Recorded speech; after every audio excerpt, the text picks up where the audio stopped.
Diz assim então a palavra do Senhor. Mas a serpente, mais sagaz que todos os animais selváticos que o Senhor Deus tinha feito, disse à mulher: é assim que Deus disse: não comereis de toda árvore do jardim? Respondeu-lhe a mulher: do fruto das árvores do jardim podemos comer, mas do fruto da árvore que está no meio do jardim, disse Deus: dele não comereis, nem tocareis nele, para que não morrais. Então a serpente disse à mulher: é certo que não morrereis, porque Deus sabe que no dia em que dele comerdes, se vos abrirão os olhos, e como Deus sereis conhecedores do bem e do mal. Vendo a mulher que a árvore era boa para se comer, agradável aos olhos e árvore desejável para dar entendimento, tomou-lhe do fruto e comeu, e deu também ao marido, e ele comeu. Abriram-se então os olhos de ambos, e percebendo que estavam nus, coseram folhas de figueira e fizeram cintas para si. Quando ouviram a voz do Senhor Deus, que andava no jardim pela viração do dia, esconderam-se da presença do Senhor Deus, o homem e sua mulher, por entre as árvores do jardim. E chamou o Senhor Deus ao homem e lhe perguntou: onde estás? Ele respondeu: ouvi a tua voz no jardim, e porque estava nu, tive medo e me escondi. Perguntou-lhe Deus: quem te fez saber que estavas nu? Comeste da árvore de que te ordenei que não comesses? Então disse o homem: a mulher que me deste por esposa, ela me deu da árvore e eu comi. Disse o Senhor Deus à mulher: que é isso que fizeste? Respondeu a mulher: a serpente me enganou e eu comi. Então o Senhor Deus disse à serpente: visto que isso fizeste, maldita és entre todos os animais domésticos e o és entre todos os animais selváticos. Rastejarás sobre o teu ventre e comerás pó todos os dias da tua vida. Porém, inimizade entre ti e a mulher, entre a tua descendência e o seu descendente. Este te ferirá a cabeça e tu lhe ferirás o calcanhar. E a mulher disse: multiplicarei sobremodo os sofrimentos da tua gravidez. Em meio de dores darás à luz filhos. O teu desejo será para o teu marido, e ele te governará. E a Adão disse: visto que atendeste a voz da tua mulher, e comeste da árvore que eu te ordenara não comesses, maldita é a terra por tua causa. Em fadigas obterás dela o sustento durante os dias da tua vida. Ela produzirá também cardos e abrolhos, e tu comerás a erva do campo. No suor do rosto comerás o teu pão, até que tornes a terra, pois dela foste formado, porque tu és pó, e ao pó tornarás. E deu o homem o nome de Eva à sua mulher, por ser a mãe de todos os seres humanos. Fez o Senhor Deus vestimenta de peles para Adão, e sua mulher e os vestiu. Então disse o Senhor Deus: eis que o homem se tornou como um de nós, conhecedor do bem e do mal. Assim que não estenda a mão, e tome também da árvore da vida, coma e viva eternamente. O Senhor Deus, por isso, lançou fora do jardim, a fim de lavrar a terra de que fora tomado. E expulso o homem, colocou querubins ao oriente do jardim do Éden, e o refugiu de uma espada que se revolvia para guardar o caminho da árvore da vida. Senhor, obrigado por tua palavra, que ela nesta manhã venha falar, Senhor, ao nosso coração, trazendo-nos, Senhor, a sua luz e uma reflexão a respeito das verdades da tua palavra. Assim oramos, agradecidos em nome de Jesus. Amém. Podem sentar.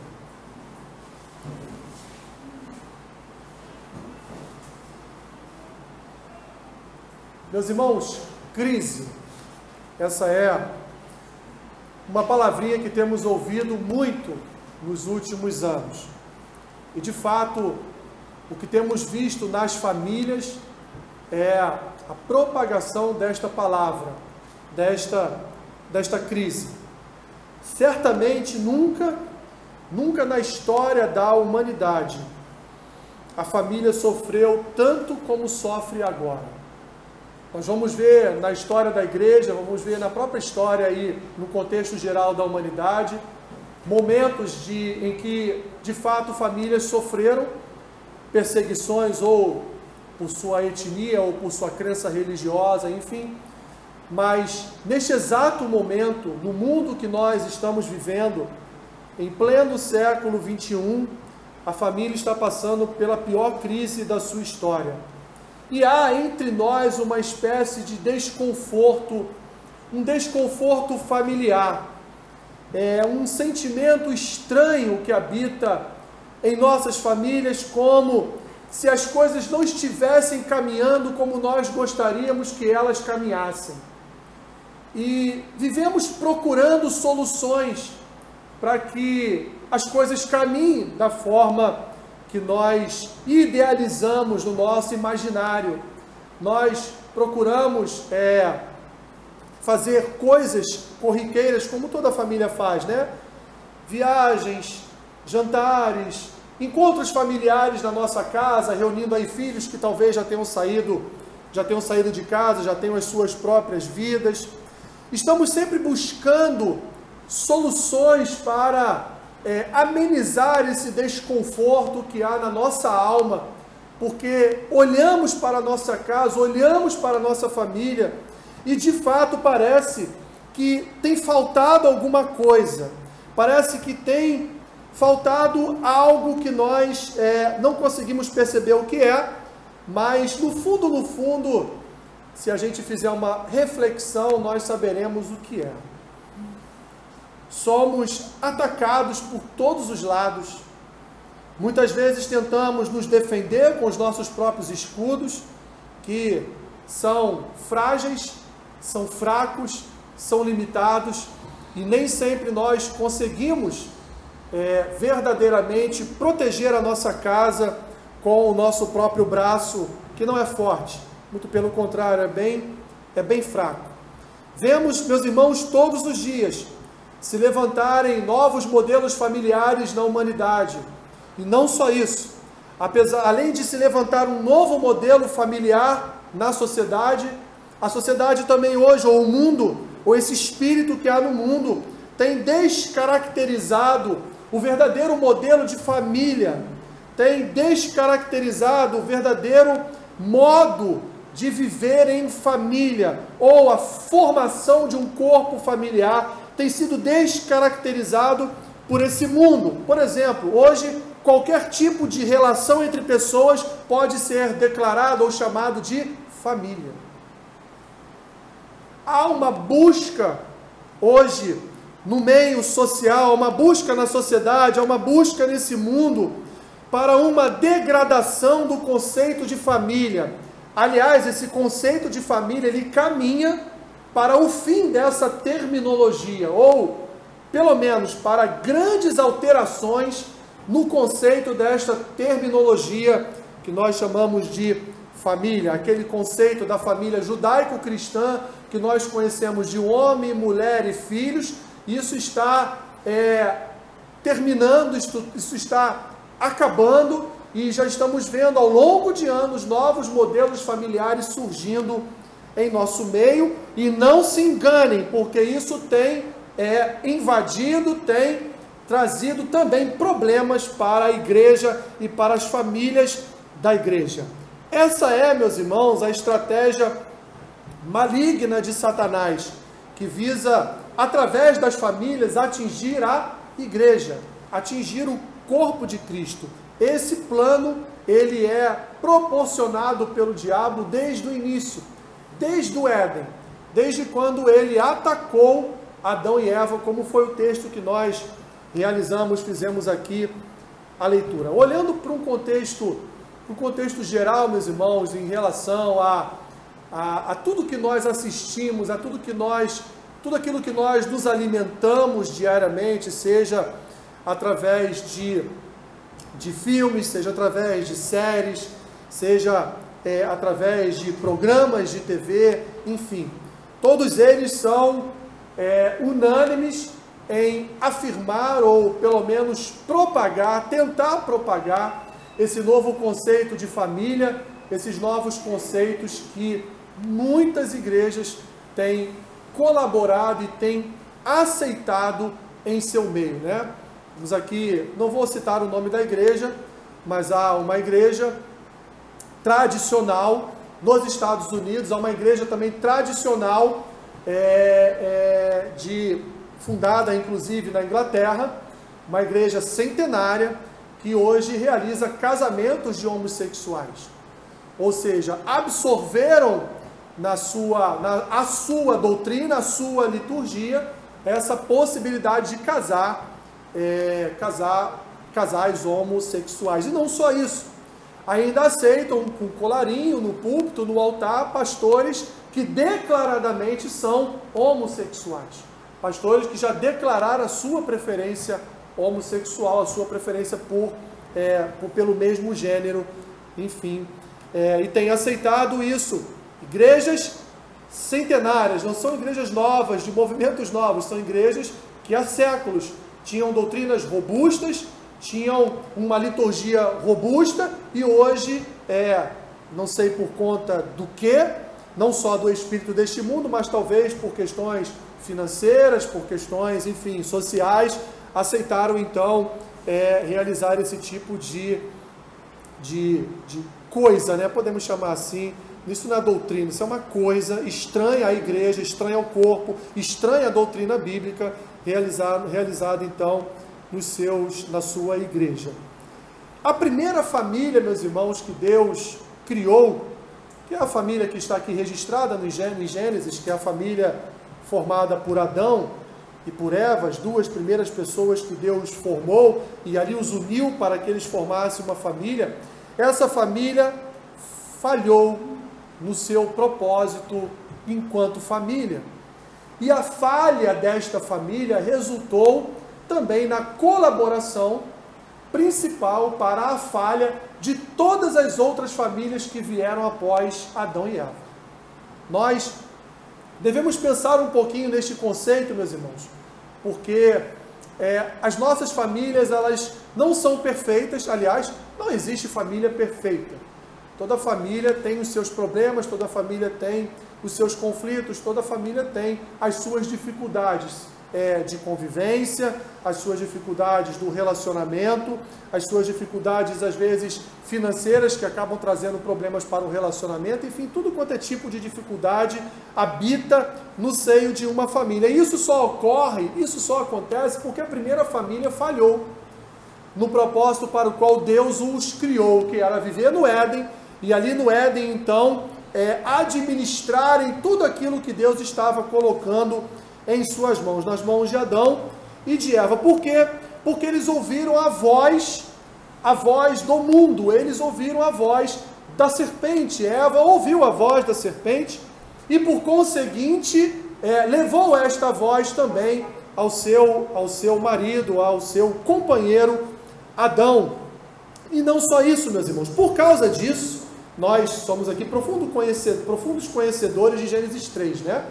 Por causa disso, por causa do pecado de Adão e de Eva, as consequências foram terríveis para a humanidade. E aí, vamos tirar aqui o contexto de humanidade, mas foram terríveis para as famílias.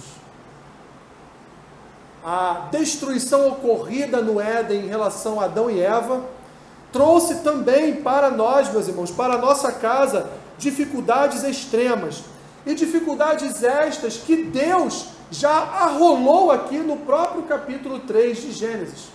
Porque após Deus olhar e observar que Adão e Eva pecaram, comeram do fruto da árvore do conhecimento do bem e do mal, Deus então ele julga em primeiro lugar a serpente, e depois então ele vai trazer um julgamento sobre a mulher e o homem. Ele traz o julgamento sobre a mulher, dizendo as suas dores de parto ou de gravidez, elas serão intensificadas.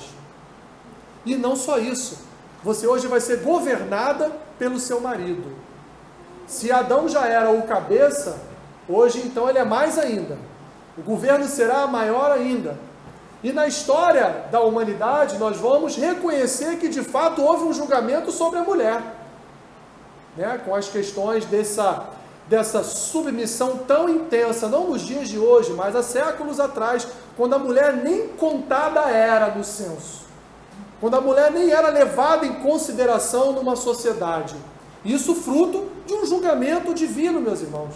Isso fruto do que aconteceu no Éden. Evidentemente que esse governo autoritário do homem sobre a mulher não estava correto. Mas há um governo do homem sobre a mulher, porque o marido é o cabeça da casa, é o cabeça do lar, como Cristo é o cabeça da igreja, vai dizer Paulo assim lá em Efésios capítulo 5.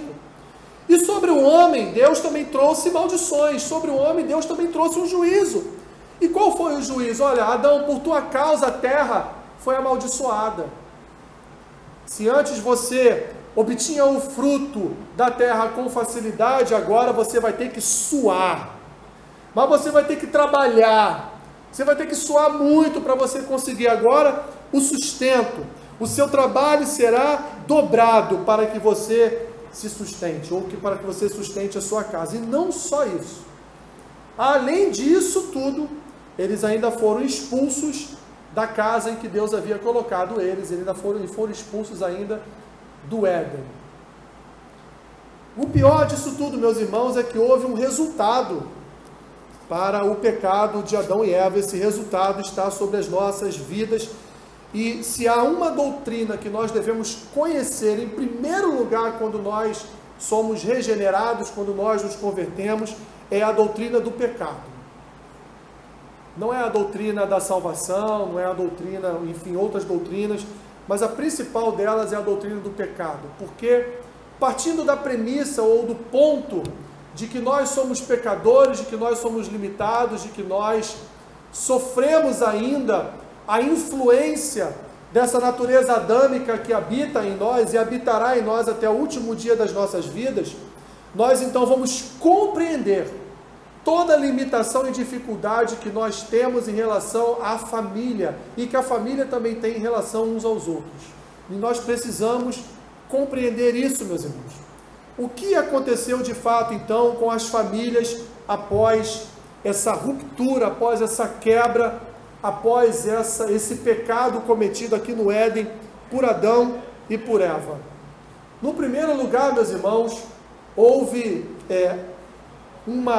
podemos dizer, a relação entre homens e mulheres foi afetado. E afetado de uma forma tremenda. E esse afetar, ele começou já aqui no Éden.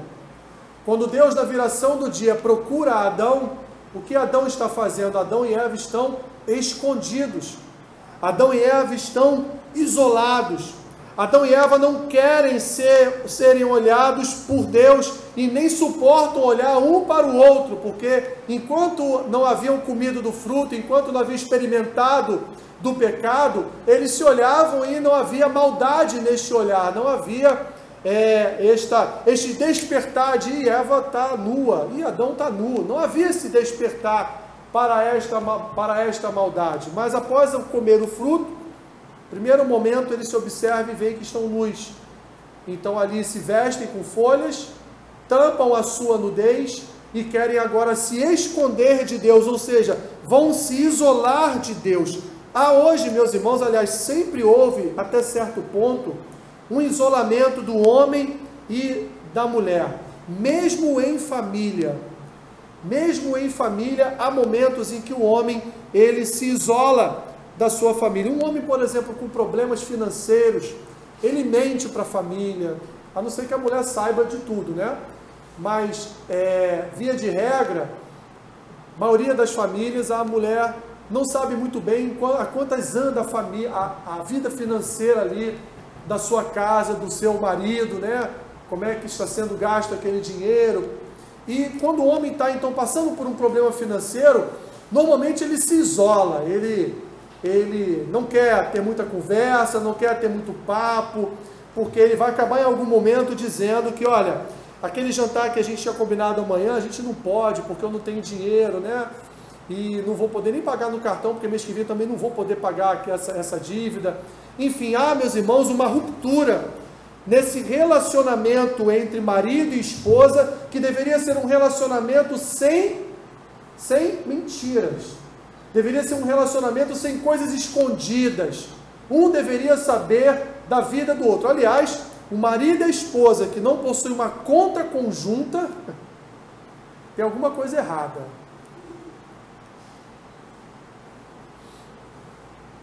Isso é fruto de um isolamento nesse relacionamento entre casais. Não só isso. pecado de Adão e Eva trouxe também para as famílias, meus irmãos, o que nós podemos chamar de uma autoproteção. Cada um tenta se proteger ao máximo do outro. Ou seja, cada um preserva o seu lado ao máximo que puder preservar. Aquela ideia de Paulo lá em Efésios 5, do autossacrifício, principalmente aí dos maridos pelas esposas, isso acabou no relacionamento familiar. Os maridos hoje são incapazes de morrer por suas esposas, como diz Paulo em Efésios 5.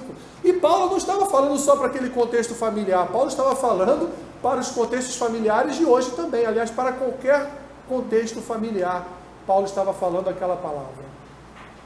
Com a autoproteção, e a autoproteção a gente pode ver exatamente aqui no texto bíblico também, que Adão vai logo culpar a Eva pelo seu pecado. O que ele está fazendo? Ele está se protegendo. Porque Deus pergunta à mulher: que foi isso que fizeste? A mulher então vai se autoproteger. Não, foi a serpente. A serpente que me enganou, que me deu do fruto. E quando Deus vai em cima de Adão, Adão faz o quê? Ué, mas foi a mulher que o Senhor me deu, é que fez eu comer do fruto. O que é isso? Isso é autoproteção. O que nós vemos hoje na família são filhos se protegendo de pais, são maridos se protegendo de esposas, são esposas se protegendo de maridos. Não há mais um relacionamento ali sadio, no contexto de habitar a verdade naquele relacionamento familiar, no contexto de não haver ali nenhum tipo de coisa escondida entre todos. Uma coisa que nós, tenho certeza que os irmãos ensinaram aos seus filhos, né? É sempre falar a verdade, né? Diga sempre a verdade, não importa se você fez algo de errado, mas chegue em casa e fale o que você fez, fale a verdade, porque as consequências da verdade, meus irmãos, são melhores do que as consequências da mentira. E a autoproteção trouxe para dentro do seio familiar a mentira, porque quem se autoprotege mente para o outro. Quem tenta se manter distanciado de pessoas é porque esconde algo. O marido que se distancia da sua mulher, o marido que se isola da sua mulher, o marido que coloca uma capa autoprotetora contra a sua mulher, contra os seus filhos, é alguém que está escondendo algo. É alguém que não quer ser descoberto por algo. E da mesma forma também a mulher. O pecado trouxe então esta noção de autoproteção. Não, eu não posso contar tudo o que acontece comigo. Não, eu não posso falar aquilo, por exemplo, que eu penso na minha casa. Não, eu não posso declarar o que está acontecendo, sob pena de me culparem, sob pena de infligirem sobre a minha vida um julgamento. O pecado de Adão e Eva, meus irmãos, trouxe também para as famílias um conflito pelo poder. Isso hoje está mais claro como nunca esteve na história da humanidade. Mulheres que querem assumir o poder na sua casa. Mulheres que querem ser o homem da casa. Mulheres que querem assumir toda a responsabilidade por sua casa. Aliás, mulheres hoje que nem casar querem. Jovens que têm as suas profissões, jovens que estão ganhando o seu dinheiro e que não pensam em nenhum momento em formar família, em casar, porque não querem ali dividir responsabilidades ou estarem sob a autoridade espiritual de um homem. Ou escolhem ter filhos mais velhas, porque não querem, não, filho agora, com 2 anos, 3 anos de casado, vai estragar a minha vida profissional. E isso tem também atingido os homens. Olha aqui para o texto, Eva em nenhum momento consultou Adão sobre as palavras da serpente. Ela foi lá e fez. E depois entregou a Adão, que por sua vez foi submisso a Eva, que por sua vez simplesmente aceitou do fruto e comeu, como muitos homens fazem hoje, porque são homens sem autoridade nas suas casas. São homens de fato que não refletem a autoridade que Deus colocou em suas mãos para que ele então fosse o governo da sua casa, sem autoritarismo, sem machismo, sem essas ideologias humanas, tanto em relação ao homem e à mulher, também com o feminismo. Isso tudo, meus irmãos, reflete, às vezes, numa luta inconsciente pelo domínio familiar. E aí, no meio de tudo isso, ficam os filhos. E agora, eu obedeço a quem? Eu obedeço ao meu pai ou obedeço à minha mãe? Eu estou vendo aqui que quem manda aqui em casa é minha mãe. Então, se eu obedecer a minha mãe, eu estou bem. Não, estou vendo que aqui em casa, de fato, é meu pai que me obedece. Então, quando minha mãe brigar comigo, eu corro para o meu pai, que aí o meu pai pode me proteger, e o meu pai pode, então, me liberar aqui do castigo da minha mãe. Não é assim que funciona normalmente numa casa, numa família? Porque os filhos são extremamente observadores, e eles sabem quem manda na casa. E por conta desse conflito inconsciente, muitas vezes, acaba que um pai tira a autoridade da mãe, acaba que a mãe tira a autoridade do pai. Tudo isso porque não há, de fato, um relacionamento verdadeiro familiar, ao isolamento, à autoproteção, à questão da culpa, e então a mãe tira a autoridade do pai, o pai tira a autoridade da mãe, e os filhos crescem então dentro de um ambiente rebelde, dentro de um ambiente doente, dentro de um ambiente onde eles não aprendem a estarem ali submissos à autoridade do pai ou da mãe. O pai fala uma coisa, a mãe fala outra. A mãe fala uma coisa, o pai fala outra coisa. E assim então a família caminha, e quando os filhos crescem, se tornam rebeldes, se tornam anarquistas, não querem estar debaixo da autoridade de ninguém, esse pai e essa mãe então coça a cabeça e perguntam: onde nós erramos? Erraram em não ter uma única palavra para aquela criança. Erraram em não acertar os ponteiros, dizendo: nem você nem eu, vamos aqui estabelecer um critério, o critério é esse. Quando eu colocar de castigo, você não pode tirar. Quando você brigar, eu não posso ir lá passar a mão na cabeça. Porque ele tem que entender que há uma só autoridade aqui em casa, ele tem que entender que há uma só palavra aqui em casa, e ele tem que entender que nós somos unidos. E a nossa união serve para educá-lo, serve para discipliná-lo. E ainda que ele vá chorar com você, você não vai tirar ele do castigo que eu coloquei. Isso era para ser normal, meus irmãos.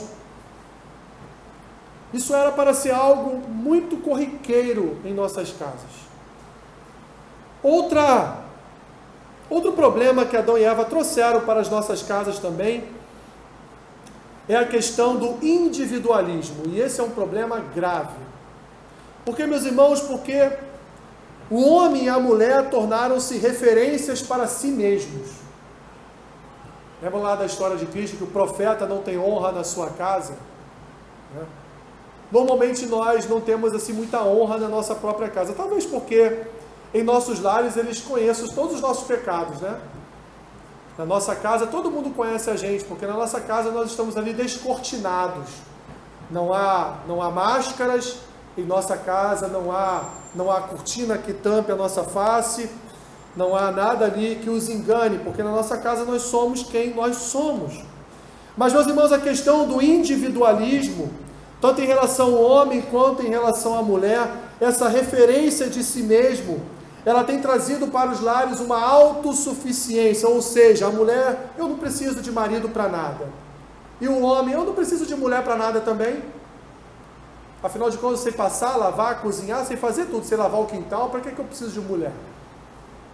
E assim nós vivemos, meus irmãos, numa roda de individualismo dentro das famílias, dentro do contexto familiar, que é parte do isolamento, é parte da autoproteção, é parte da culpa que é ali colocada um em cima do outro. Esse individualismo acaba trazendo também uma ruptura no casamento, uma ruptura no que é a família, traz uma ruptura nesse seio familiar, nesse modo de viver em família, que traz como consequência divórcio, traz como consequência separação, traz como consequência adultério, traz como consequência tantos males, meus irmãos, que nós vemos na família, Porque, gravem isso, quando você casa, você deixa de ser um indivíduo e você passa a viver dois. O que diz o Senhor? Deixe o homem pai e mãe, una-se a sua mulher, e os dois passam a ser uma só pessoa. A partir do momento que você se aliancia com alguém, a partir do momento que você é abençoado por Deus numa relação matrimonial, numa relação de casamento, você não é mais um ser visto como um ser individual. Você agora é uma pessoa que está ali num dueto. Você vive também com aquela pessoa e você vive a vida dela e ela vive a sua vida. Essa questão de não, minha mulher tem a vida dela e eu tenho a minha. Não, vocês dois têm a vida de vocês. Não, ela tem a vida dela e eu a minha. Ela tem a profissão dela, você tem a sua. Isso é uma coisa. Mas vida familiar não pode ser uma vida individualizada. Não pode ser uma vida de autossuficiência. Porque senão esse casamento ele vai ser rompido. Esse casamento ele está descaracterizado. E essa autossuficiência, ela aponta também para a busca por uma autoestima. E por isso, meus irmãos, nós vemos tantas e tantas pessoas hoje, em frente da TV, se alimentando com pregações de autoajuda, de aconselhamentos mundanos. Ou seja, a pessoa, ela, ao invés de buscar encontrar-se a si mesmo nas Escrituras, sabendo quem ela é, uma pecadora, limitada, pó, que ela precisa do Senhor desesperadamente todos os dias, ela busca fora da fonte do Evangelho, ela busca fora das Escrituras, ela busca encontrar a sua autoestima ou a sua felicidade, e então aquela pessoa vai dizer, se você não é feliz no seu casamento, abandone seu marido, abandone sua esposa, porque você vai encontrar alguém que vai te fazer feliz. Mentira! Porque ninguém nesta terra é capaz de te fazer feliz. Aliás, se alguém vai casar para ser feliz, não case. Não case. Vai arrumar um problema grave para a sua vida. Porque ninguém casa para ser feliz. Casamento de Hollywood, meus irmãos, é só na tela da TV. Os casamentos da novela da Globo, graças a Deus você não assiste isso, né? Mas se um dia você já assistiu, aqueles casamentos de novela são só na novela. Casar é muito bom, mas você não casa para ser feliz. Você casa para atender os propósitos divinos. Você casa para atender os propósitos de Deus, que é formar uma família, que é ter uma geração, que é formar ali toda uma geração de pessoas e assim então dar continuidade ao plano de Deus, que é encher a terra, já está cheia, né? Mas mais ainda de pessoas e pessoas que o servem. Esse é o propósito do casamento. O propósito do casamento não é encontrei o príncipe encantado, agora serei feliz para o resto da vida. Daqui a 3, 4 anos será choro e ranger de dentes. Porque não é assim que funciona, meus irmãos. Autoestima, encontrar-se a si mesmo, buscar a tal da felicidade. Olha, meus irmãos, o julgamento que Deus trouxe a Adão e Eva mostra claramente para nós que não vai ser no contexto de família que nós encontraremos a felicidade. Porque Deus falou, você, mulher, terá multiplicado as suas dores de parto. E não só isso, teu marido te governará. Adão, você amaldiçoou a terra por causa da sua atitude. Você amaldiçoou a terra, você agora transformou a terra na sua inimiga. A natureza agora é inimiga do homem. O homem agora para comer, ele tem que suar muito. O homem agora para sobreviver tem que trabalhar muito. E como que isso pode ser bom, meus irmãos? Não é. O que Adão e Eva fizeram no Éden trouxe também aquilo que para Deus é um dos piores pecados, que é o pecado da rebelião. Eles foram rebeldes em relação a Deus, eles foram desobedientes. E essa rebeldia, meus irmãos, olha, como como a rebeldia tem exercido um papel nas famílias. Vou falar dos tempos de agora, porque é hoje que nós estamos vivendo. Em relação a filhos, em relação a maridos, a esposas, em relação a todo o contexto familiar, que nós vemos de fato é uma rebeldia.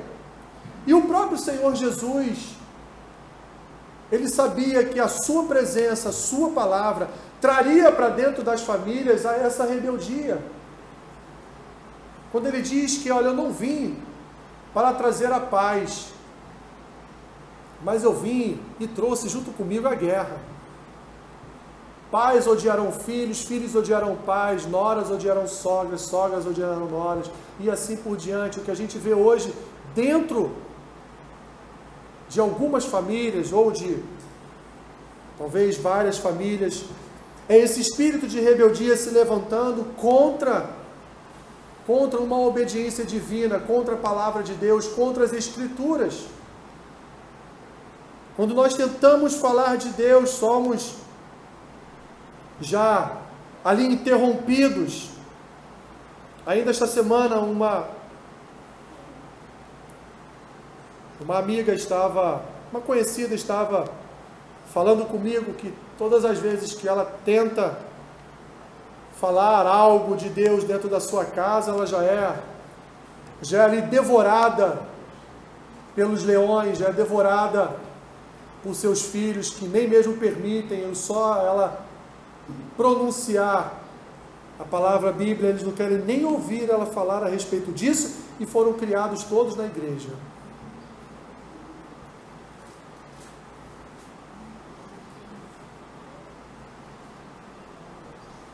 E como isso se reflete nos filhos, meus irmãos? O texto de Gênesis 3, ele não acaba em Gênesis 3. Ele vai acabar em Gênesis 4. Porque Gênesis 4 vem o primeiro assassinato da história da humanidade. E o primeiro assassinato não aconteceu fora do contexto familiar. O primeiro assassinato aconteceu dentro da casa. Dentro daquela família que foi rebelde e desobediente ao Senhor, quando Caim então mata Abel. A história do primeiro assassinato na humanidade é de um irmão para com o outro irmão. É dentro desse contexto, ou desse espírito de rebeldia. Esse foi o maior e pior resultado ali para Adão e Eva. Foi ver o seu próprio filho Caim matando o seu outro filho Abel. O que tem acontecido, meus irmãos, com as famílias? O que tem de fato acontecido em nossos lares? Nós precisamos identificar, em primeiro lugar, que todos que habitam a nossa casa são pecadores. E por serem pecadores, todos irão, em determinado momento, falhar no seu chamado familiar. Nós precisamos também encarar esse relacionamento familiar, por causa do pecado, como um exercício diário de piedade e misericórdia. Você, graças a Deus, você é crente, você é convertido, é regenerado. Mas talvez você tenha filhos que não são. Talvez você tenha um marido que não seja. E o que essas pessoas precisam de você não é do seu julgamento legalista. Eles não precisam das suas lições de moral. Porque não se enganem, todos nós sabemos o que é certo e o que é errado. Todos nós nascemos com esse entendimento divino em nós do que aquilo que é certo e daquilo que é errado. E eles, ainda que estejam no caminho errado, eles no fundo sabem que não estão no caminho certo. Mesmo que a cegueira dos seus olhos não permita que eles enxerguem isso, mas lá no fundinho da alma deles, eles sabem que eles não estão no caminho certo. E portanto o que eles precisam de nós, meus irmãos, é de piedade e misericórdia. E não de julgamentos. Mas para isso, muitas vezes nós precisamos abrir mão dos nossos próprios direitos.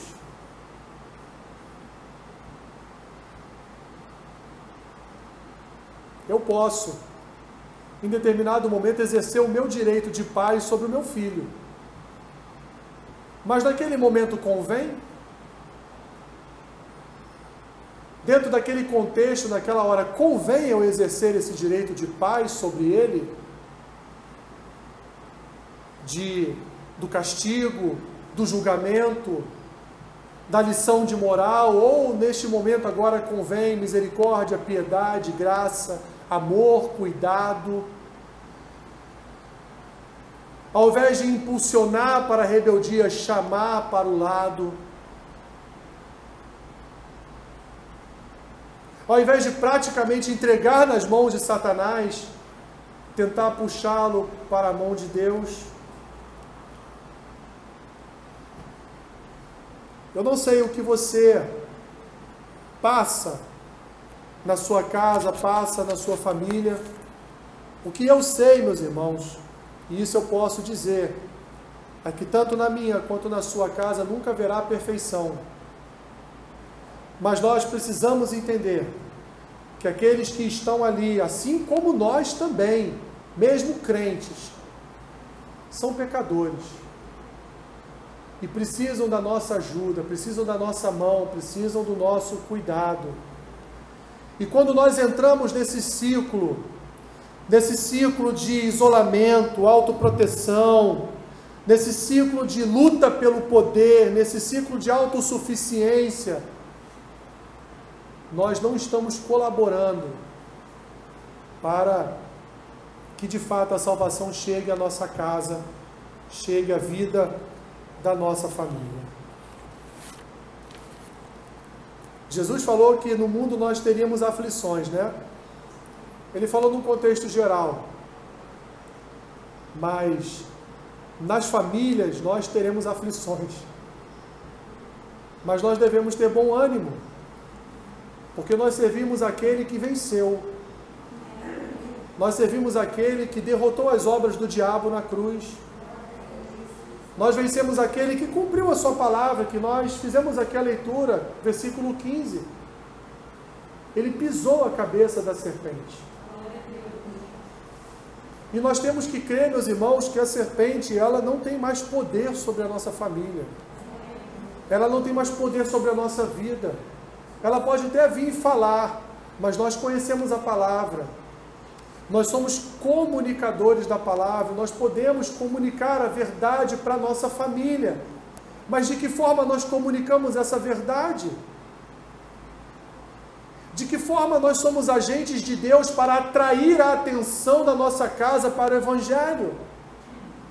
Só com piedade e misericórdia, meus irmãos. Só com piedade e misericórdia é que nós conseguiremos, é que nós seremos, de fato, instrumentos na mão de Deus para abençoar a nossa família, para abençoar a nossa casa. O que acontece com as famílias? Fruto do que aconteceu com Adão e Eva. Quando nós entendemos isso, nós também passamos a entender como lidar com a nossa casa.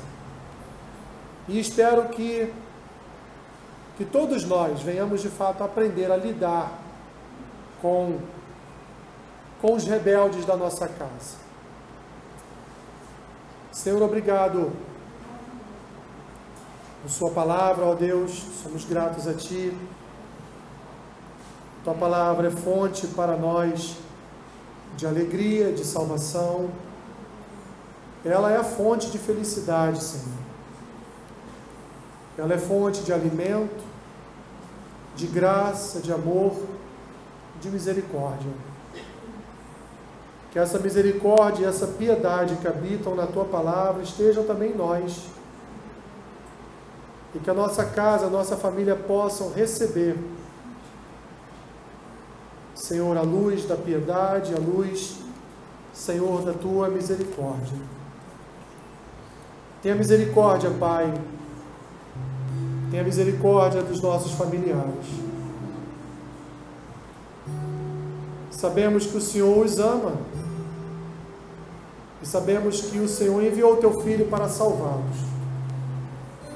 Que essa salvação, Pai, que a verdade da Tua palavra chegue a esses ouvidos, a esses corações, levando a Tua luz, levando, Senhor, a transformação nos seus corações, para que eles venham a experimentar qual seja a boa, perfeita e agradável vontade do Senhor. Oramos assim em nome de Jesus. Amém.